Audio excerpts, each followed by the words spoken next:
வணக்கம் தமிழ் உள்ளங்களே. நான் ரீசெண்டாக இந்த பவர் பேங்க் வாங்கியிருந்தேன். இது வந்து ஒரு ஒயர்லெஸ் பவர் பேங்கு. இதில் நம்ம வந்து பேட்ரி போச்சு அப்படின்னா நம்ம பவர் பேங்கை வந்து த்ரோ பண்ணுவோம். வேறு எதுவும் ரீப்ளேஸ் பண்ண தெரிஞ்சால் பண்ணுவோம். ஆனால் இதில் வந்து நம்ம லித்தியம் பேட்டரியை டைரெக்டாகவே தனித்தனியாக போட்டு நம்ம வந்து பவர் பேங்கை அதை யூஸ் பண்ணிக்கலாம். சைடில் ஸ்க்ரூ கொடுத்துருப்பாங்க, அதை வேணால் நம்ம டைட் பண்ணிக்கலாம். இதில் வந்து நம்ம ஒரே டைமில் வந்து 5 பேட்ரி போட்டு நம்ம வந்து பவர் பேங்காக யூஸ் பண்ணிக்க முடியும்.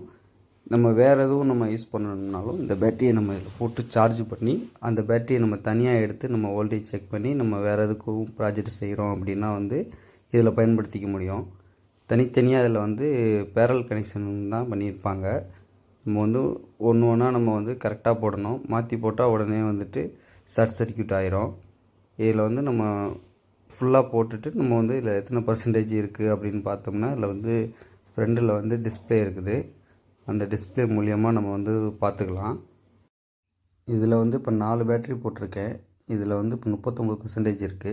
நம்ம இதை வந்து சார்ஜ் போட்டு இப்போ ஃபுல்லாக மறுபடியும் நம்ம வந்து பவர் பேங்காக யூஸ் பண்ணிக்கலாம். இதோட லிங்க் வந்து நம்ம பயோவில் கொடுக்குறேன். வேணும்னா வாங்கி நீங்களும் யூஸ் பண்ணி பாருங்கள். எப்படி இருக்குன்னு சொல்லுங்கள் கமெண்டில்.